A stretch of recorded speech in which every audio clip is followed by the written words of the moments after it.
Your only responsibility is to put meat on the table.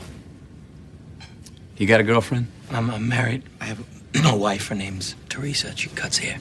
Congratulations. Thank you. Think about Teresa. Name of the game, move the money from your client's pocket into your pocket. Right, but if you can make a client's money at the same time, it's advantageous to everyone, correct? No. Welcome to Money Unplugged. I'm Chris Hill. Thanks for being here. Ad-free August rolls on, and I'm really excited about this one because today on the show, I talk with Spencer Ela.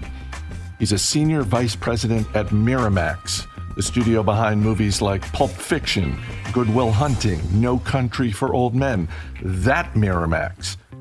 And one of the things I realized after we talked is that his career is the inverse of some of the people I've talked with on this show.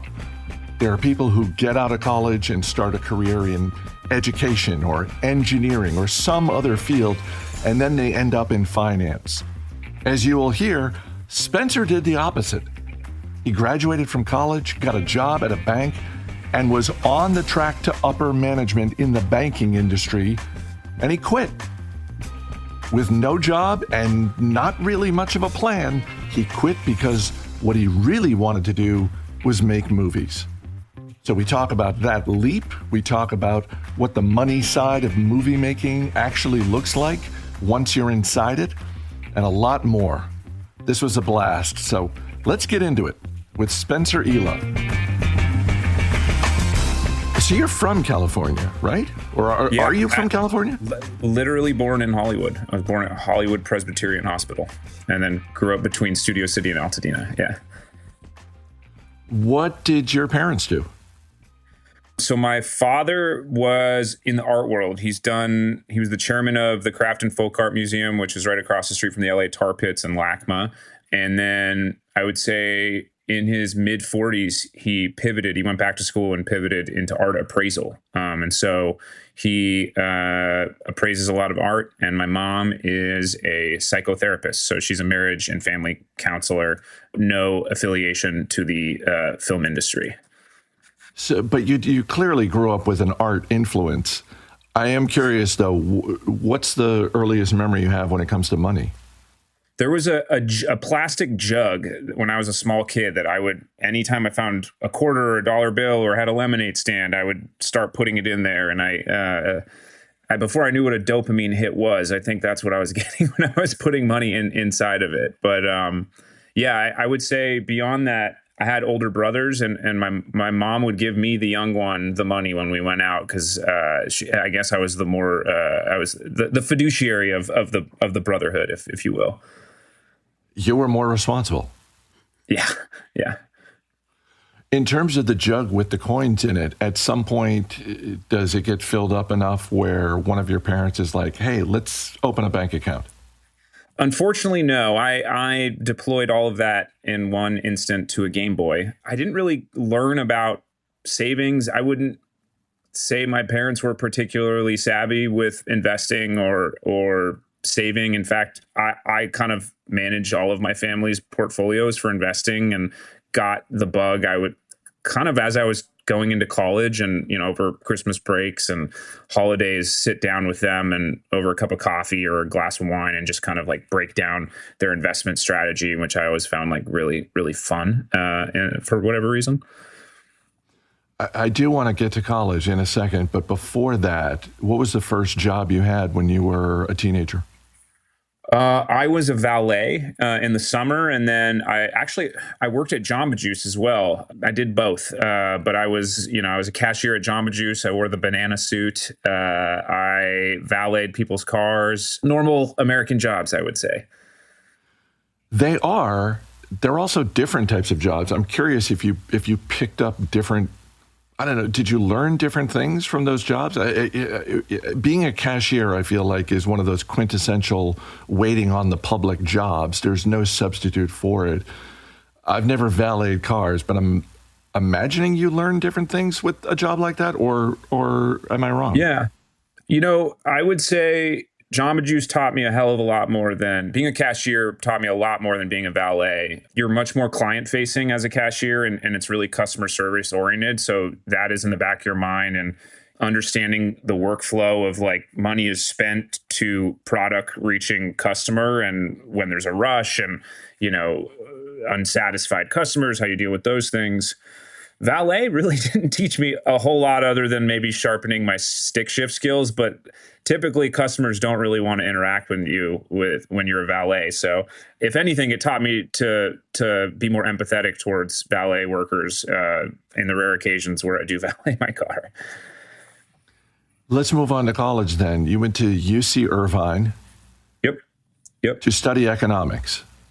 That's right. Yep. And international economies as well. I was just very curious about, before I was really into stocks, just very curious about commerce around the world and what kind of incentivized people and kept the world going. And, my dad, before he settled down in California, traveled a lot for his job and got to go to, Zimbabwe for art, to tour people around, or Spain. And the notion of international business or traveling, which has always been an exciting adventure, to do that and get paid for it always seemed pretty cool.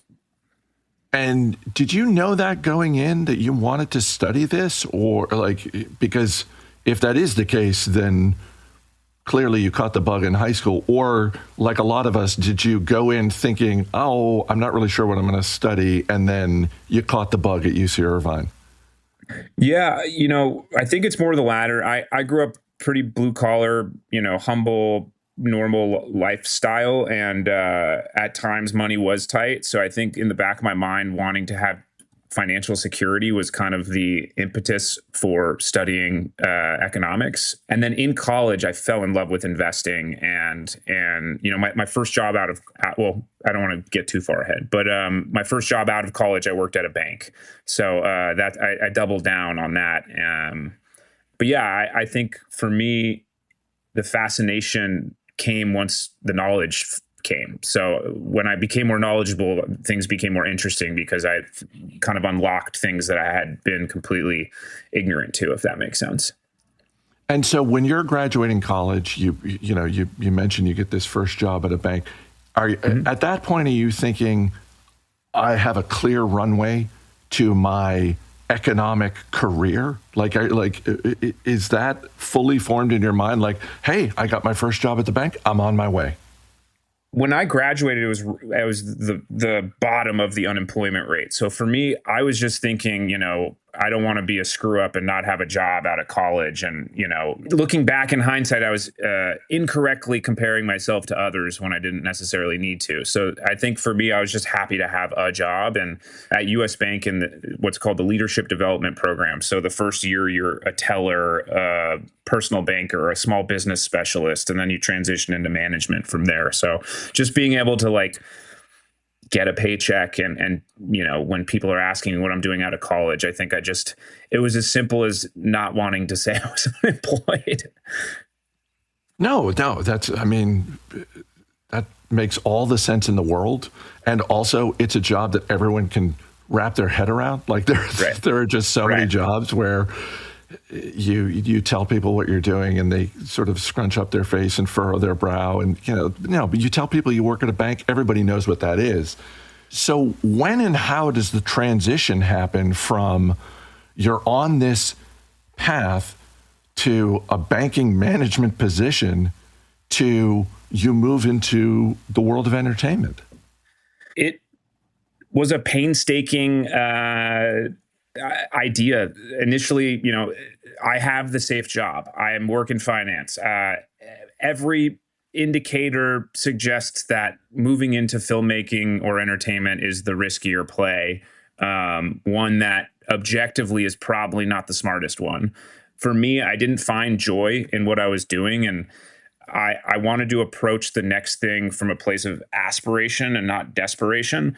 And in the way that Thomas Edison looks at how not to make a light bulb, that's really what I wanted to do with my career, and thought, being of age and young enough to take risks and try things to rule out, this isn't the thing.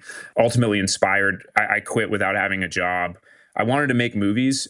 as I'd mentioned, the job market was still kind of not great in LA. So I became a PA taking out trash on a bunch of reality TV shows. I was an unpaid lit intern at a boutique management company. So I knew nothing. Like ironically, being from LA, I had no connections and no knowledge of how to make movies or the path of how to get there. So I just started trying things. And the first break I got was the assistant to the showrunner of The Voice, which wasn't film, but it was really fun. And still to this day, the funnest job I ever had. And a guy named Lee Metzger was the showrunner at the time, and he had a deal in scripted and non-scripted on the NBC Universal lot. So we'd be right next to Jurassic Park: The Ride, hearing the music every day. I met my wife there. We were two golf carts driving past one another and clocked each other as we were driving past each other. And from there, I did everything I needed to get to where I am today.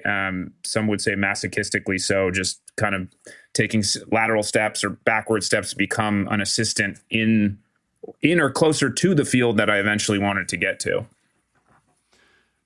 What was the reaction from your parents when you decide to make this leap from a safe career that you're advancing in the banking industry? I'm sure they were very proud of you when you had that job right out of college, to, hey, I'm not really sure what I am leaping to. I just know I'm leaping. I would say binary from my mother and father. Eventually it was complete support and belief, and they could see the resolve in my demeanor, that like I was confident, or at least, committed. My dad thought it was pretty cool. My mom initially was a little shell shocked, and eventually, once she saw me get the voice job, she fully, supported and believed in me. And, I think that was part of the reason why I sustained confidence, is they didn't waver from their confidence in me. And the highs can be extremely high in this business, and the lows can your mind goes to, I just want a remote HR job with like consistent quality of life. But, I think if you practice equanimity, and, I think to go back to your question about what light bulb went off to decide to pull the trigger and pursue this career, I made a couple, deals with myself. One is not conforming to some of those kind of norms of Hollywood of old, where there's certain types of personalities that growing up here I found repulsive, and making a deal with myself that I wouldn't waver from the golden rule and treating people the right way. And but for me, really, like, I love movies so much that I knew that I would regret it for the rest of my life if I didn't try, but I wouldn't regret failing if it didn't work out. I could be okay with that. And, if I was going to do it, try my hardest and let the chips fall where they may. You mentioned passing your future wife on the golf carts. How much did the two of you talk about money before you got married? Very little, very little. And you look back on that and you think, what? Because by the way, I mean, a lot of people on this show, they're basically giving the exact same answer you just gave. Mm-hmm. And it, one way or another, it tends to work out. But yeah. I do have to ask, because I am curious, like, when you look back on that, do you think like, oh yeah, there ended up being a couple of things that we probably could have avoided if maybe we had talked just a little bit more? Yeah, 100%. I think, evolution happens when it reaches an inflection point. And for us, we had reached a point once we were already married with our 1-year-old at the time. I have two daughters, 5 and 2. But when the first one was born, finances were very tight. I was in a particular job that did not pay very well. And so we really had to become literate in each other's finances. And so, Google spreadsheets ensued. Conversations on Saturday mornings with coffee would ensue. At times when they were contentious and less fun, we would try to find ways to make it feel more enjoyable. Like we would have someone watch our daughter and go to a fun hotel bar and have that conversation over some champagne or something. And I think if I knew that having smaller conversations over time in advance of like a blow up that leads to then figuring out your finances, I would have absolutely had those conversations sooner. I think honestly, it came out of a place of avoidance and fear and insecurity, and unnecessarily so in hindsight. I do really like the idea of let's go to a hotel bar and have a nice drink and we'll talk about money. I mean, it's not for everyone, but just the idea that figuring out, this is, there are some couples where it's like, let's go for a hike and we'll talk about money. Let's go for a drive and we'll talk about money. I don't know. There's something pretty great about, let's just have a little nice champagne and enjoy this dark hotel classic bar. Yep. Well, what's funny is what inspired that is we had a really good conversation when we were on vacation. And, I tend to kind of am a little, as most people are, a little bit more at ease when they're, out of town and in a desirable location. And we just pulled from that. Essentially, we're like, hey, we had a decent convo when we were, in Santa Barbara on the beach. Like, why don't we try that at a tropical hotel bar? And it actually really worked. You need their Wi-Fi if they're willing to share it. But other than that, it was actually pretty effective.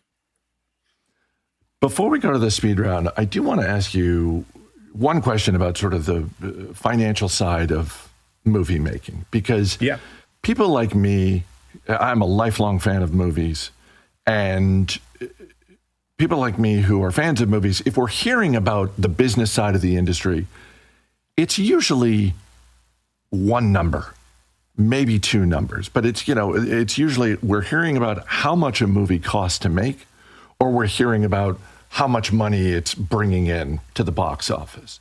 But it's usually just a single number. For people like you who are working in the industry, when you're thinking about the financial success of any given movie, does it also come down to one number, or are there a number of metrics that you're looking at? Ultimately, at the end of the day, it's what sort of profit did you turn? But I do think there is more nuance to it. You can bake in more upside if you keep the proverbial barnacles off the boat. So if you can be responsible, I think before you turn a profit, you need to be responsible and paint within the lines of what your budget is.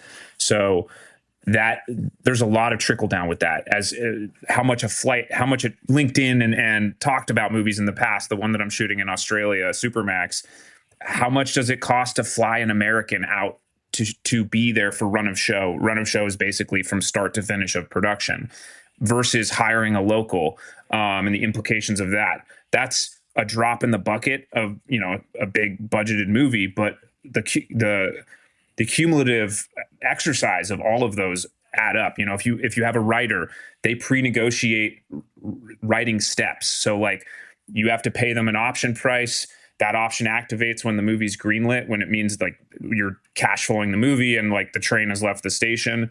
And then, then you have to negotiate, how much are we going to pay this writer to do another step? Knowing if you don't have a director, most directors want director passes. So like that's a baked in step there. Then there's a polish step.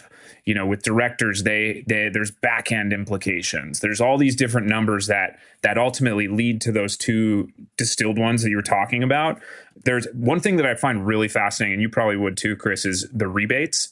So picking a location in the world where you get a chunk of the budget back. So in Australia, for example, if you have a completely Australian crew, there's like, let's say every single individual on that production is Australian, you get a 50% rebate. So if the movie costs $100 million, that costs you 50 at the end of the day.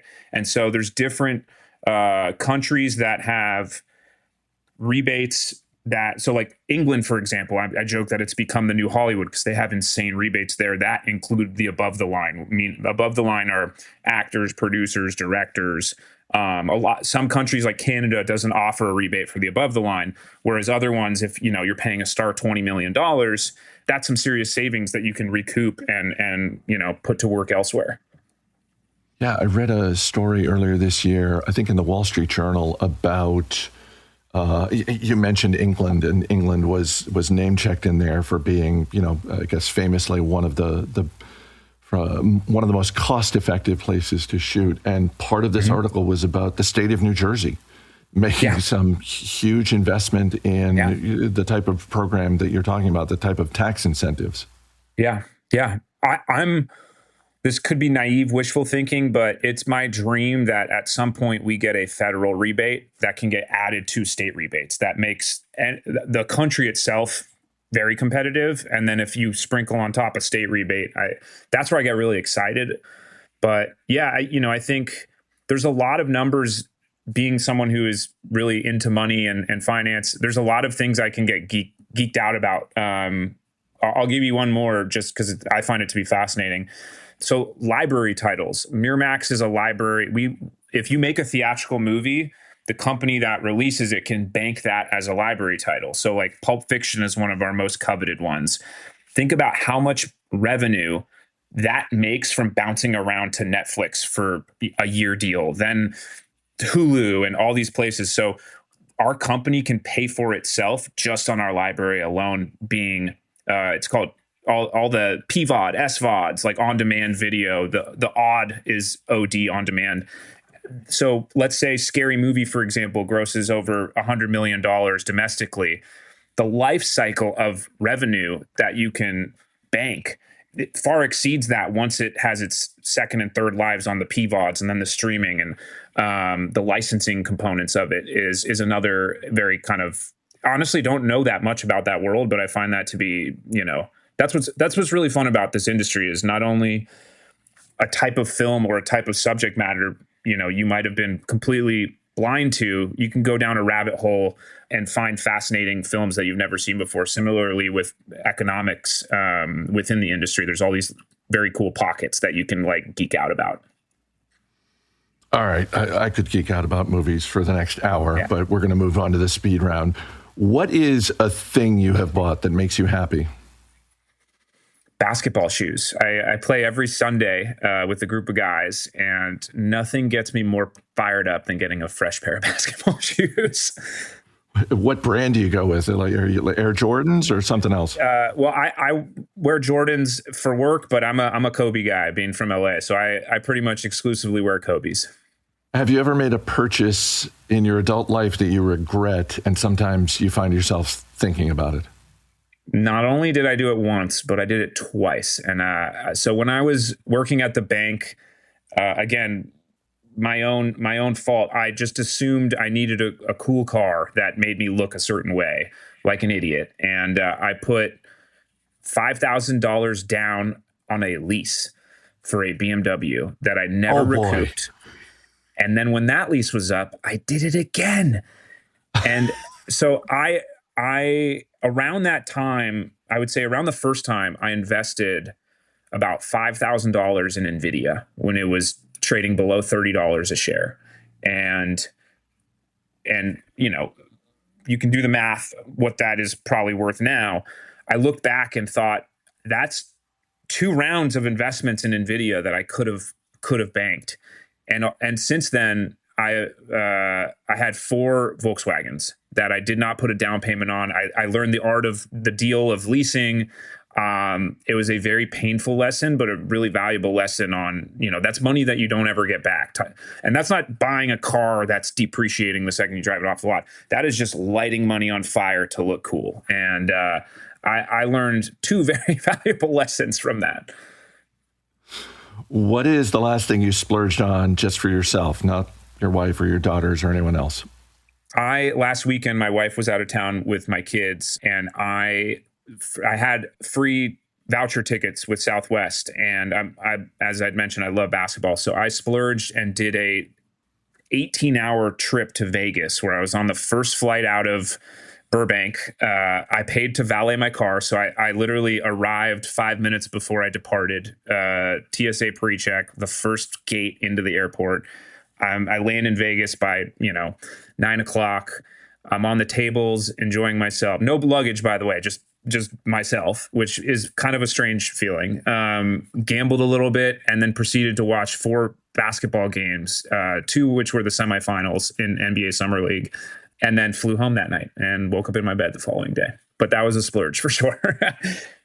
That's a wonderful splurge. And you're right. Yeah. Having done this only a couple of times, just what you referred to, flying with no luggage whatsoever, it's kind of a nice feeling, but it's definitely odd. Yeah, you feel naked in some way where you're like, wait a second, I've left something somewhere. I must be sure of it. Yeah. Or that people are looking at you like, why doesn't he have any luggage? What is that guy doing? Yeah. What is something about money that you wish you knew earlier in life? You might actually know this guy. Thomas Engel of The Motley Fool had a quote that said, if it's a great stock, a little is all you need. And if it's a bad stock, a little is all you want. I wish I knew that when I was younger, like in high school and college, because I worked. I just didn't put any money to work because I incorrectly assumed $50, like $100, that's never going to compound into something. And that is one thing I wish I wish I started investing earlier. And I look at my portfolio all the time. I forgot I invested in Micron like 2 years ago, and I put $200 into it, and that is now compounded beautifully. So I think for me, starting earlier and kind of knowing that, a little can go a long way if it's the right stock. What is a charitable cause do you like to support? There's a company called Tree People that is up off Mulholland in Los Angeles. And they really, I would say the pillars that they focus on is community forestry, urban and school greenery, and restoration of forests and hiking trails. And, we've done various ones where it's beautifying the city, but it's also putting more oxygen in the city. It's, ensuring that the trees that are there will remain there, which I, as someone who grew up in LA and get really excited in March when it's green after all the rains, like anything I can do to help keep it green, if that makes sense. Normally I ask people if they have a favorite movie or TV series that has money as a through line. But given what you do for a living, I'm not giving you the option of the TV series. So I'm going to need a movie from you. Okay. I'm going to give you two. I'm going to give you my hedonistic guilty pleasure one and the one that actually inspires me. Wolf of Wall Street, just because, enough said. And then Pursuit of Happiness is kind of like a low key one that I find not enough people talk about, with that being an inspiration of like, you can reinvent your life quicker than you think, and you can kind of turn things around. And there are things more important than money, but damn, does it feel good when things work out. Last thing is a penny for your thoughts. And this is just any sort of life wisdom that you've picked up along the way that you want to share with people who are listening. And it doesn't have to be about money. It can be about anything. I've run the internship program every job I've had. I think it's tremendously important to pay it forward. And there's two things I tell my interns that I learned the hard way that hopefully I can help them with. And hopefully that's okay that I give two, but I think they're really, really profound. The first one is, as I'd mentioned before, incorrectly comparing yourself to people is such a detriment to your well-being. And there's a line that Jimmy Iovine said in this documentary called Defiant Ones, where he tells, I don't know anything about horse racing, but he said with horses, they put blinders on them so they can't look left or right as they're racing. And essentially that ensures that they can run the best version of the race they possibly can. So what I tell my interns, I was the old guy who came into the industry that I was insecure with no connections. I was late in the race. It doesn't matter where you start, and who you're competing with is irrelevant. Put the blinders on and don't pay attention to anybody else. Compete against yourself yesterday. How can you beat your high score from yesterday, the week before, the month before, the year before? And then the other one I would say is anytime you're feeling down, which we're all our harshest critics, the best antidote I can possibly think of is think of your younger self, whether that is last week, a year ago, when you were 11, and think of how proud they would be and how badass you are now where you are today. And that's immediate medicine to giving yourself a little credit. There you go. Hope you enjoyed that conversation as much as I did. And if you are enjoying the show, giving it a rating or review on Spotify or Apple Podcasts helps other people find the show. I appreciate it. I'm Chris Hill. Thanks for listening. I'll see you next week.